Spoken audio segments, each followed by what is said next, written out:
नमस्कार मित्रांनो, तुमचे स्वागत आहे.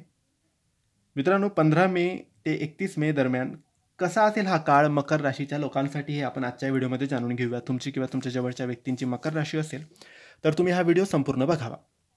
मित्रांनो, मकर राशीतील लोकांना या काळात मनशांती मिळेल, काही जुने प्रश्न सुटतील, त्यामुळे मन त्यांचं हलकं होईल.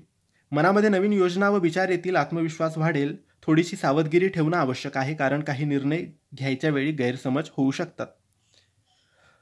तुमच्या आरोग्य स्थिती सामान्य राहील, पण थकवा जाणवू शकतो. शरीराला पुरेशी विश्रांती व नीट आहार देणं गरजेचं आहे. त्वचा किंवा दातासंबंधित काही समस्या उद्भवू शकतात. नियमित व्यायाम चालू ठेवा.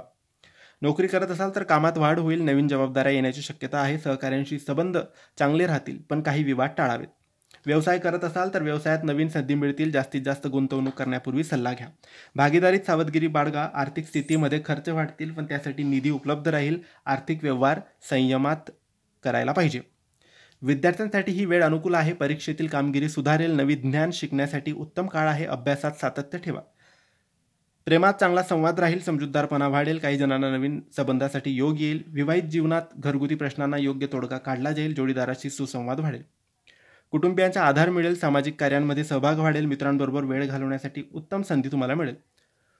24, 17, 30 हे शुभ दिवस आहेत तुमच्यासाठी. 19 आणि 28 हे सावध राहण्याचे दिवस आहेत. शनी ग्रहाचा प्रभाव मजबूत राहील, ज्यामुळे कामात शिस्त संयम वाढेल. मंगळ ग्रहाने काही काळ ताण आणू शकतो, पण तो तुम्ही संयमाने पार कराल. बुध ग्रह बुद्धिमत्तेला चालना देईल. एकंदरीत हा काळ मकर राशीतील लोकांसाठी संयम परिश्रमाचा आहे. नियोजनपूर्वक पावलं उचलल्यास यश नक्की मिळेल. हे होते मकर राशीचे संपूर्ण राशी भविष्य. तुम्हाला माहिती कशी वाटली आम्हाला नक्की कळवा, आणि माहिती आवडली असेल तर लाईक आणि शेअर करा. काही प्रश्न असतील तर कमेंटद्वारे विचारा. आमच्या चॅनलला सबस्क्राईब करायला विसरू नका. धन्यवाद. श्री स्वामी समर्थ.